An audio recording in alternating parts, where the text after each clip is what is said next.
Buenas tardes, hermanos. Seamos todos bienvenidos a este culto de oración, un jueves más, en el cual nos podemos presentar frente a la palabra del Señor y también, pues, aunque sea en la distancia, orar como iglesia, todos desde el lugar en el que nos encontremos y dirigirnos a nuestro Dios. Y vamos a empezar dirigiéndonos a nuestro Dios con una oración y pidiendo su bendición sobre el tiempo que vamos a pasar juntos. Padre nuestro que estás en los cielos, nuevamente te agradecemos el poder presentarnos ante tu presencia, Señor. Gracias por poder dirigirnos a ti en cualquier momento por medio de la oración. Y ahora en este culto en concreto, pues queremos pedir tu dirección sobre todos nosotros, Señor, que pueda, cualquier cosa que pueda estorbar a escuchar tu palabra, Señor, y también luego a dirigirnos a ti de la forma correcta, Señor, que tú la quites de nuestra mente, de nuestro corazón, y que tu Espíritu se mueva con poder, Señor, que tu palabra nos hable de forma clara, Señor, y también podamos aplicarla a nuestra vida, y que tú seas exaltado y glorificado en todo lo que hagamos. En el nombre de Jesús, amén.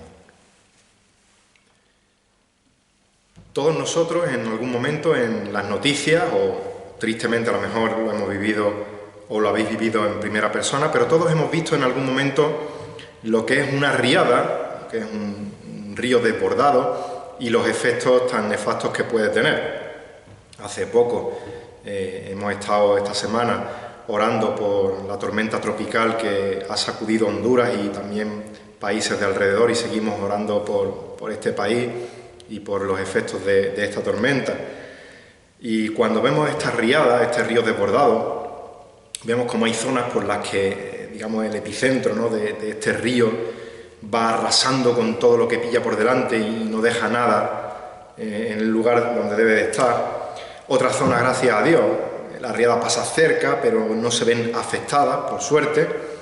Pero hay zonas en las que no golpea esta inundación, esta riada de forma brutal, pero sí afecta, entrando a ciudades, a pueblos, y entrando a casas, como digo, sin destrozar, pero sí manchando todo de fango, de lodo, paredes, muebles, electrodomésticos que a lo mejor luego hay que arreglar. Y a cuento de qué viene todo esto. Pues como sabéis, acabamos de terminar Primera de Juan, y hemos visto que los receptores de la carta de Primera de Juan habían sufrido lo que podríamos llamar una riada, o los efectos de una riada espiritual. Falsos hermanos habían salido de la congregación, y como digo, los efectos que causaron esta salida de estos hermanos, esta división en la iglesia, pues causó los efectos que podía causar una riada. Arrastró con ellos a una serie de hermanos de la iglesia, los cuales salieron con estos falsos hermanos. Otros, gracias a Dios, pues no sufrieron, la riada pasó cerca, entender la ilustración, pero no sufrieron los efectos de esta salida. Pero lo más peligroso es que había otros hermanos que habían quedado en la iglesia, no habían salido con estos apóstatas, pero probablemente habían sido afectados por la suciedad y por el fango que habían dejado tras de sí estos apóstatas. Las mentiras, la falsa enseñanza que estaban proclamando, podría haber vertido dudas sobre si es verdad o no la verdad de la palabra que se estaba predicando en estas iglesias. Así que era necesario, una vez que había pasado esta riada, limpiar el fango que había dejado, arreglar los enseres que podía haber sido afectado en la vida de estos hermanos para que volviesen a funcionar bien.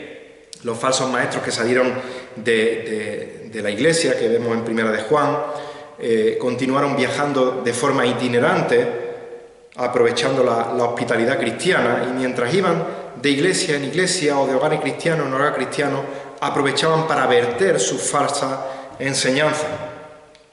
Propagaban sus mentiras, como digo, aprovechando la hospitalidad cristiana. Y ante esta peligrosa realidad, el apóstol Juan va a aprovechar esta corta epístola para enfatizar y defender la verdad de la palabra de Dios. Esta corta epístola me refiero a Segunda de Juan. Como ya dijimos en su día, vamos a ver consecutivamente las tres cartas de Juan, y hoy vamos a comenzar con esta segunda epístola de Juan. Así que me gustaría que abriese vuestra Biblia, me acompañase a segunda de Juan y vamos a leer los 3 primeros versículos. Segunda de Juan, versículos 1 al 3.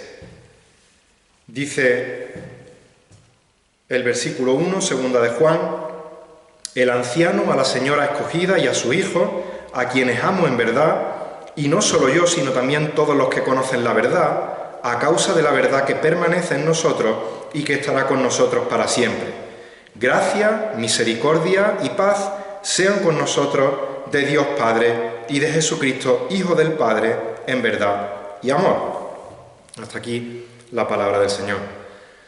Cuando nosotros queremos enfatizar un texto que escribimos, bien sea por ordenador, bien sea por teléfono móvil, tenemos muchos recursos para enfatizar lo que queremos resaltar de ese texto. Podemos ponerlo en negrita, podemos subrayarlo, ponerlo en cursiva, cambiarle el color, añadirle emoticonos, aumentar el tamaño de letra. Tenemos, como digo, muchos recursos para enfatizar lo que queremos resaltar de un texto. En la Biblia, y debido a las características del idioma original y los recursos de la época, la forma más común que había de resaltar cuando se quería resaltar algo en un texto era la repetición. Cuando vemos en la Biblia que algo se repite en un periodo de texto relativamente corto, lo repiten una vez y otra vez, tenemos que prestar mucha atención porque es algo que el escritor quiere resaltar. Y si volviésemos a leer detenidamente estos versículos, incluso el versículo siguiente, el versículo 4, vemos que hay una palabra que en un corto espacio de tiempo, en solo 4 versículos, aunque íbamos a ver los 3 primeros, se repite 5 veces. Y es la palabra verdad. La palabra verdad se repite 5 veces en 4 versículos y de esas 5, 4 veces en los 3 versículos que hemos leído. Así que lo que Juan está haciendo sobre el tema de la verdad es poner un cartel de neón, es poner unas señales de aviso y decirnos: prestar mucha atención a lo que tengo que deciros sobre la verdad. Así que en nuestro texto de hoy vamos a ver 3 características de la verdad. En el versículo 1 veremos la relación que hay entre el amor y la verdad. En el versículo 2 la permanencia de la verdad. Y en el versículo 3 las bendiciones de la verdad. 3 características de la verdad. En primer lugar vamos a ver la relación que hay entre el amor y la verdad. El versículo 1 comienza diciendo el anciano. Al igual que su evangelio, Juan no se presenta a sí mismo por su nombre de pila, y de la misma manera que en los 3 últimos capítulos del evangelio de Juan es presentado como el discípulo amado, el discípulo al que Jesús amaba, aquí se nos presenta como el anciano. Se estima que la carta fue escrita a finales del siglo I, con lo que Juan sería ya anciano en edad, sería ya bastante mayor. Pero además su posición destacada como anciano, como líder de la Iglesia en la zona de Asia Menor, era conocida por todos, de manera que él no tiene que decir su nombre para que las iglesias que reciben esta carta sepan sin lugar a dudas quién es el remitente de esta carta.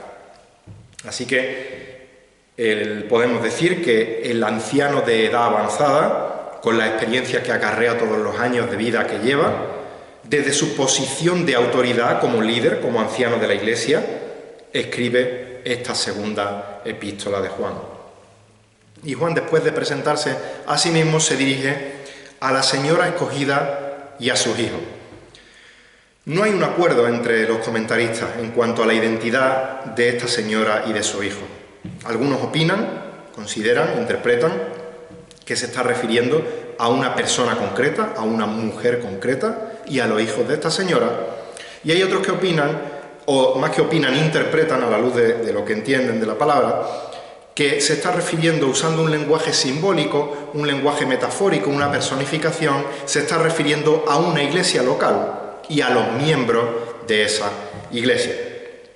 Yo, después de estudiar el texto, me inclino porque se está refiriendo a una iglesia local, está hablando en un lenguaje figurado y por varios motivos.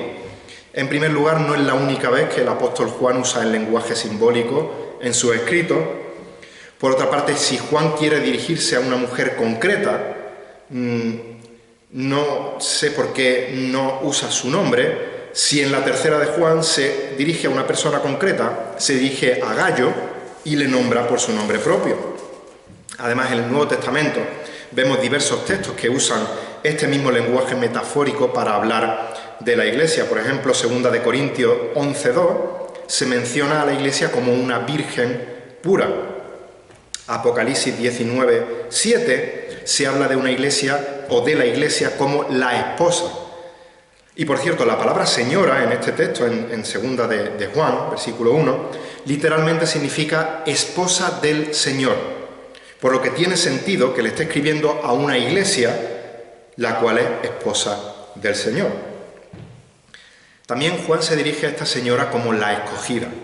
Y la palabra escogida es usada en multitud de ocasiones para referirse también a la iglesia, como por ejemplo, luego lo podéis leer detenidamente en casa, Romanos 8:33, Primera de Pedro 2:9 o Primera de Pedro 5:13, entre otros textos. Otro detalle es que el versículo 1 dice, Juan dice que no solo él amaba a esta señora y a su hijo, sino que también esta señora era amada por todos los que conocen la verdad.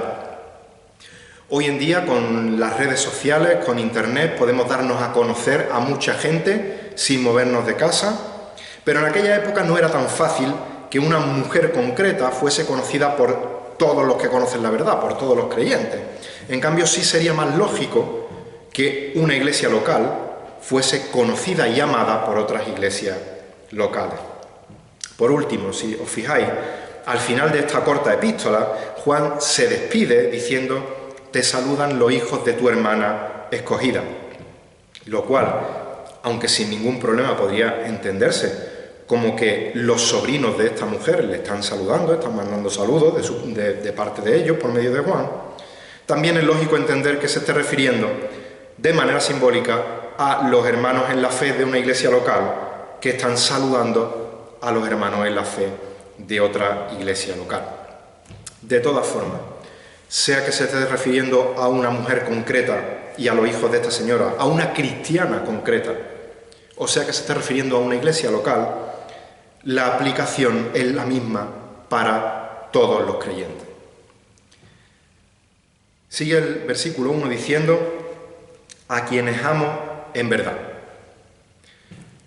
Juan no está diciendo, oye, que lo que te estoy diciendo de que te amo no es mentira, que quiero que me creas, que sepas que no me lo estoy inventando, que de verdad que te amo. No está diciendo esto es real. Por supuesto que no estaba mintiendo y que amaba a estos hermanos. Pero lo que Juan está diciendo es que les ama en verdad, en la verdad. El amor verdadero, el amor de Dios, el amor cristiano es absolutamente inseparable de la verdad de la palabra de Dios. Leemos en 1 Corintios 13:6 que el amor no se regocija en la injusticia, sino que se alegra con la verdad. El amor cristiano no es un resultado de unas mariposas en el estómago que me hace tener una emoción, un sentimiento por alguien, sino que es un amor que está fundamentado firmemente en la palabra de Dios. Hoy día encontramos multitud de entidades que hablan en nombre de un amor que no se fundamenta en la palabra de Dios. Tenemos ONG, tenemos asociaciones de 20.000 tipos, de vecinos, de peñas culturales, de lo que quiera, sectas religiosas, y todos ellos hablan en nombre de y proclaman un amor que no está fundamentado en la verdad. Y lo puede llamar como quieras, pero en ningún momento puede llamarlos iglesias, porque esto no tiene que ver nada con el amor que tiene que existir entre los creyentes. Ahora, lo triste es que este sentimentalismo disfrazado de amor o etiquetado con la palabra amor sí se está introduciendo en muchas iglesias. Iglesias en las cuales ahora se predica a un Dios amoroso que te ama tal y como eres, un Dios que quiere que seas feliz, un Dios que quiere que tu autoestima esté por las nubes, que te encuentres bien, pero que no predican la verdad de la doctrina del pecado. No predican la verdad de un Dios santo, un Dios justo, que no tolera el pecado y es más, está airado contra el pecado. No predican la realidad de una condenación eterna en el infierno. Y se justifican en no predicar estas cosas porque aman al prójimo y no quieren ofenderle, no quieren parecer intolerantes, no quieren que se les tache de radicales, sino de amorosos, pero con un amor que no es entendido como la Biblia dice que es el amor verdadero.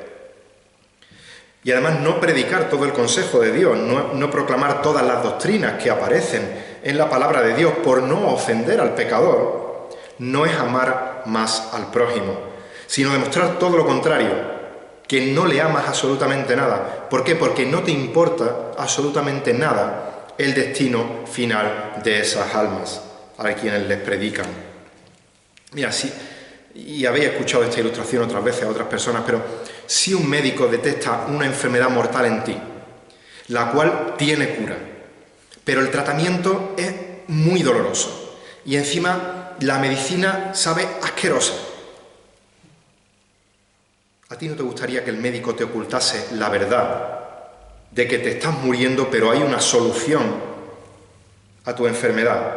Porque el médico dice que te ama tanto que no quiere darte un mal rato, que no quiere que sufras sabiendo que tienes esta enfermedad, y además que no quiere que durante un periodo de tiempo pases dolor, y no quiere que tengas un mal sabor de boca con las medicinas. Este médico no te está amando. Tú querrías que él te dijese tu diagnóstico y encima que hay una cura. De manera similar, el ser humano está afectado por la enfermedad del pecado, la enfermedad mortal del pecado, cuyo destino es la condenación eterna en el infierno. Tenemos que amar a las personas y enfrentarlas con la realidad de su enfermedad espiritual, confrontarlas con su pecado. Pero es que además el dolor del tratamiento, el sabor amargo de la medicina, no tenemos que sufrirlo porque Cristo ya lo sufrió en nuestro lugar en la cruz del Calvario. Lo único que tenemos que hacer es aceptar la cura. Amor sin verdad no es amor de verdad. Repito, amor sin verdad no es amor de verdad. Porque el amor y la verdad, el amor y la palabra de Dios son dos realidades inseparables. Amar en verdad es, por tanto, amar de acuerdo a la verdad de la palabra de Dios. Jesús es nuestro mayor ejemplo de cómo tenemos que amar con amor verdadero. Y Él nos mandó en Juan 13:34 que os améis los unos a los otros, y nos dice la forma en que nos debemos de amar. Dice, que os améis los unos a los otros como yo os he amado. Tenemos que amar como Cristo amó. ¿Y cómo amó Cristo? Cristo amó de acuerdo a la voluntad de su Padre, de acuerdo a la palabra de Dios. Sigue diciendo el versículo 1 de esta segunda carta de Juan. Dice, a quienes amo en verdad, y no solo yo, sino también todos los que conocen la verdad. El apóstol Juan y los creyentes que están con él pueden amar con amor verdadero porque conocen la verdad. Ya hemos visto en otras ocasiones que el verbo conocer no significa simplemente saber acerca de algo. Conocer la palabra de Dios no significa solamente saber de la palabra de Dios alguna cosa, saber acerca de la palabra algo, sino que implica obedecer y permanecer en la palabra de Dios. Primera de Juan 4:7 dice, amados, amémonos unos a otros, porque el amor es de Dios, y todo el que ama es nacido de Dios y conoce a Dios. De la misma manera en que Dios nos ama y se revela por medio de su palabra para salvación, es profundizando en el conocimiento de esa palabra como desarrollamos una comunión íntima con Dios. Y es también por medio de su palabra como vamos a ir siendo moldeados cada vez más al carácter de Jesucristo. ¿Y cómo tenemos que amar? Dijo Jesús, como yo os he amado. ¿Cómo podemos amar como Cristo amó? Moldeando nuestro carácter cada vez más al carácter de Jesucristo. ¿Cómo podemos hacerlo? Profundizando cada vez más, conociendo cada vez más la palabra de Dios. Y solo los creyentes somos los que conocemos la verdad. Solo los creyentes podemos amar con el amor con que Dios nos ha amado, porque este amor verdadero surge de conocer la verdad y se va perfeccionando conforme vamos madurando y creciendo en el conocimiento de esta verdad. Estamos viendo tres características de la verdad. Hemos visto la relación inseparable que hay entre verdad y amor. Y en segundo lugar vamos a ver en el versículo 2 la permanencia de la verdad. Dice el versículo 2, comienza diciendo, a causa de la verdad que permanece en nosotros. Recordemos, una de las herejías que amenazaban a estos hermanos, que proclamaban estos falsos maestros, era la que decía que Jesús no era suficiente para salvación.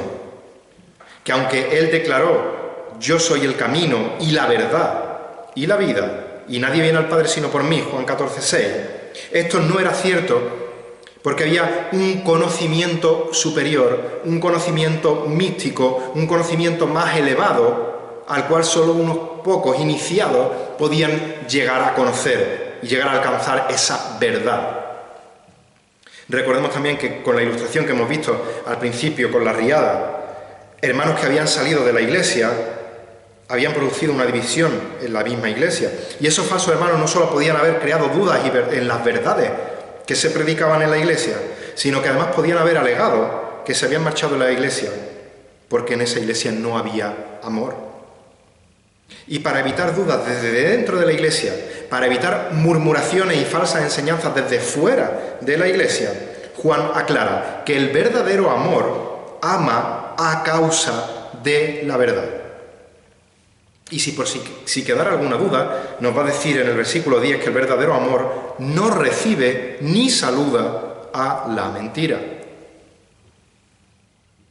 La verdad de la palabra de Dios, dice el texto, que permanece en nosotros. Y como hemos dicho, va moldeando nuestras vidas conforme a la imagen de nuestro Señor Jesucristo. Va produciendo en nosotros frutos que moldean nuestro amor, nuestro carácter, nuestra conversación, nuestra obediencia, nuestro servicio, nuestro ministerio. Pero es que esta verdad no solo permanece en nosotros, sino que sigue diciendo el versículo que esta verdad estará con nosotros para siempre.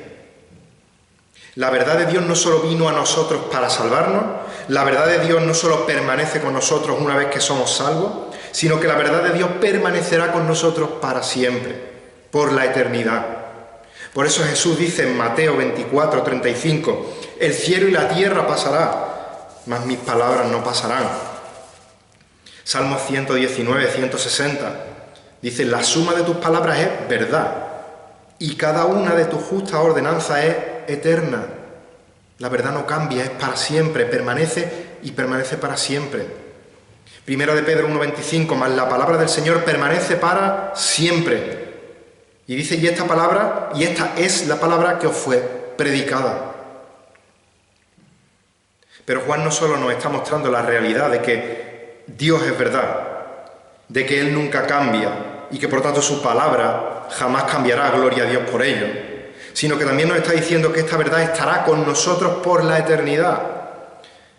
El Señor Jesucristo habló de esta verdad que permanece y que permanecerá en el creyente cuando dijo, Juan 14, 16 y 17, yo rogaré al Padre y Él os dará otro consolador para que esté con vosotros para siempre.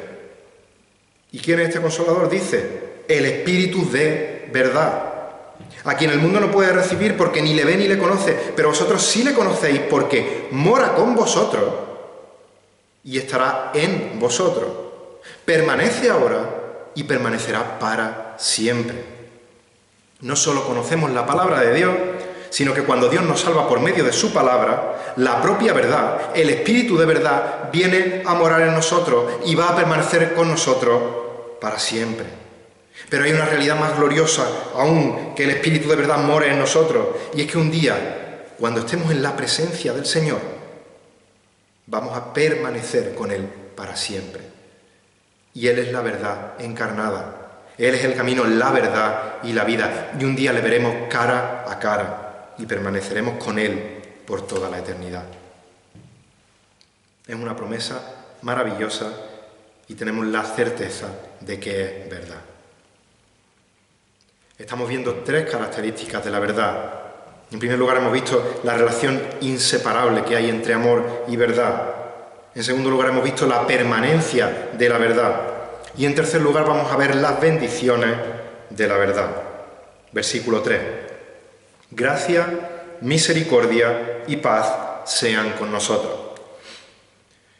Permanecer en la verdad tiene como resultado tres bendiciones para todos los cristianos: la gracia de Dios, la misericordia de Dios y la paz de Dios. Como sabéis, la definición que más completa veo de qué es la gracia es la que hace nuestro hermano Luis Carballosa, diciendo que la gracia es un regalo, un don desmerecido de Dios para con sus hijos.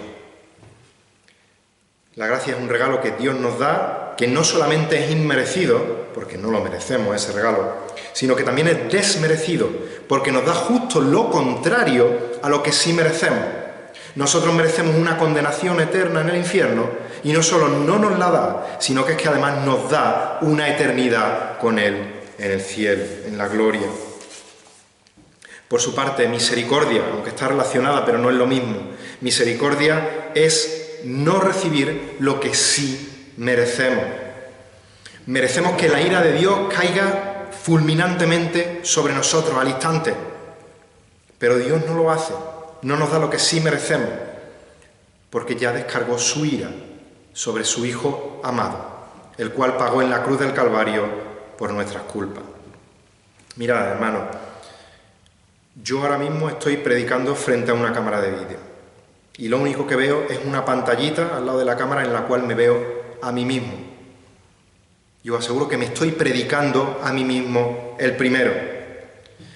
Pero si tú eres creyente, yo te pregunto, ¿eres tú realmente consciente de la misericordia que has recibido de parte de Dios? Y repito la pregunta, y quiero que la pienses. ¿Eres realmente consciente de la misericordia que has recibido de parte de Dios? Porque si realmente eres consciente de esa misericordia que has recibido de parte de Dios, no tienes ninguna excusa para tú no tener misericordia de los demás.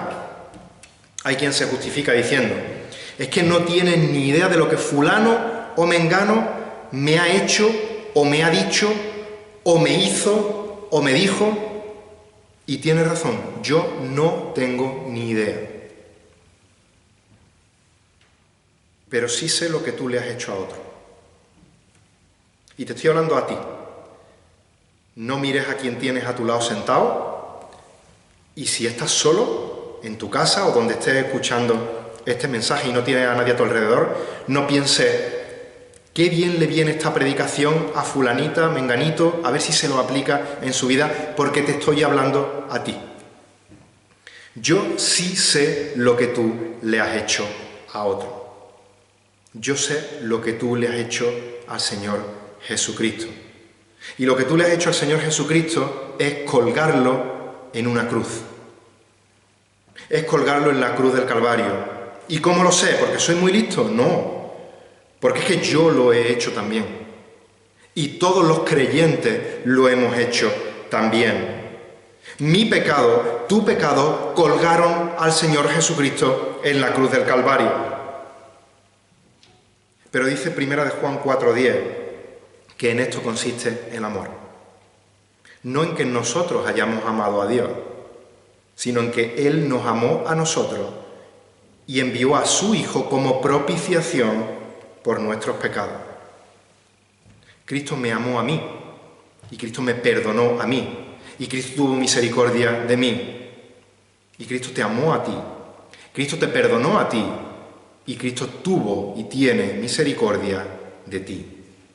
Así que por favor te ruego que no justifiques tu afrenta que hayas recibido diciendo, es que tú no sabes lo que me han hecho, o lo que me han dicho.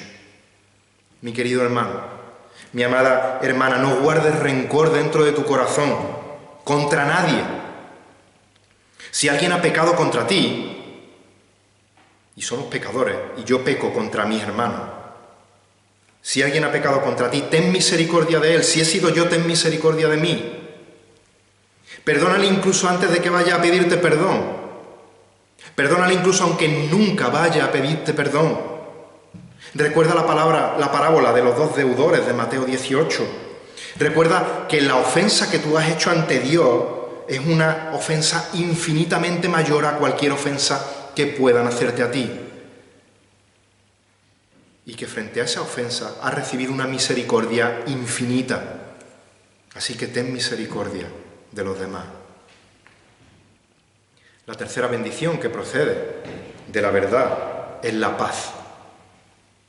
Paz no es ausencia de guerra, paz no es ausencia de conflicto, sino que la paz es el resultado de la reconciliación con Dios. Recordemos que en los pasados domingos, en Colosenses, hemos visto cómo todos y cada uno de nosotros éramos enemigos de Dios antes de que Dios nos salvase, por medio de su Evangelio, por medio de la obra de su Hijo Jesucristo. Éramos todos enemigos de Dios. Y dice Romanos 5:1 que habiendo sido justificados por la fe, ahora, después de haber sido justificados, tenemos paz para con Dios por medio de nuestro Señor Jesucristo.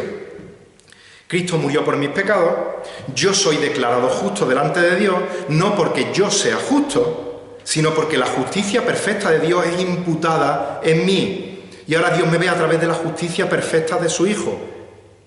Y de ser enemigo paso a ser hijo suyo. Y estoy en paz con Dios. La gracia de Dios llevó a Dios a tener misericordia de nosotros, y la misericordia de Dios resulta en paz para con Dios. Así que los verdaderos creyentes, aquellos creyentes que andan en la verdad, tienen la certeza de tres bendiciones: la gracia, la misericordia y la paz. No es una ilusión, no es una hipótesis, no es una teoría, no es un deseo que nos gustaría, sino que es una realidad prometida en la palabra de Dios. Dios es un Dios de verdad, Dios nunca miente. Así que es una seguridad. Por eso termina el versículo 3 diciendo: gracia, misericordia y paz serán con nosotros. En el original este verbo serán va al principio de la frase. Y cuando va al principio de la frase es para enfatizar todo lo que viene a continuación. De hecho, Reina Valera traduce el texto diciendo: sea, este verbo en primer lugar, sea con vosotros, gracia, misericordia y paz. Juan está asegurando que estas tres bendiciones las va a recibir el creyente sí o sí. Estas bendiciones serán seguras porque la palabra de Dios lo promete. Y la certeza es doble, si no te bastara que lo promete la palabra de Dios, cuando vemos la fuente de dichas bendiciones. Dice el texto: gracia, misericordia y paz serán con nosotros de Dios Padre y de Jesucristo, Hijo del Padre. Dios Padre y Jesucristo son la prueba de garantía de estas preciosas realidades para nuestra vida. Y como sabemos, Juan, cuando habla, no da puntas sin hilo. El apóstol, movido por el Espíritu, escoge las palabras que dice con intención. Dice de Dios Padre y de Jesucristo, y especifica de Jesucristo, Hijo del Padre. Los falsos maestros decían: había nacido un Jesús hombre, el Espíritu de Cristo vino sobre este Jesús hombre el día de su bautismo, este Jesús ya con el Espíritu de Cristo dentro fue a una cruz, y antes de la cruz el Espíritu de Cristo abandona a Jesús, siendo Jesús hombre, un hombre normal y corriente, mortal, el que muere allí en la cruz. Pero Juan está tirando por tierra esta herejía, diciendo que Jesucristo es Hijo del Padre, afirmando que Jesucristo es 100% plena y verdaderamente Dios, y 100% plena y verdaderamente hombre. No que Jesús por un lado y luego Cristo desaparece, no, Jesucristo, aquel Jesucristo que murió en la cruz del Calvario, Hijo del Padre. Juan termina con la forma de enseñanza circular a la que nos tiene acostumbrados. Hemos visto en su primera carta, volviendo a repetir una y otra vez los mismos temas y profundizando sobre el tema que repite. Ha empezado hablándonos de la relación que hay entre la verdad y el amor, y ahora, después de hablarnos de las 3 bendiciones, gracia, misericordia y paz, nos recuerda que estas 3 bendiciones están basadas en la verdad y el amor. Volvemos a leer el versículo 3. Gracia, misericordia y paz serán con nosotros, de Dios Padre y de Jesucristo, Hijo del Padre, en verdad y amor. Juan nos vuelve a recordar, es imposible andar en amor sin verdad. Es imposible andar en verdad sin amor. Los cristianos, tanto individualmente y como iglesia, tenemos que andar en verdad y en amor. Dios nos amó primero y por eso ahora nosotros podemos amarle a Él y podemos amar a los demás como Dios nos amó. Dios nos ha dado el regalo de su verdad revelada en la palabra. Dios nos ha dado el regalo de permanecer en la verdad, no solo ahora, con el Espíritu Santo morando en cada uno de nosotros, sino por la eternidad, en presencia de la verdad encarnada de nuestro Señor Jesucristo por toda la eternidad. Dios nos ha dado el regalo de su gracia, de su misericordia, de su paz. Y Dios nos ha dado la seguridad de que sus promesas son seguras.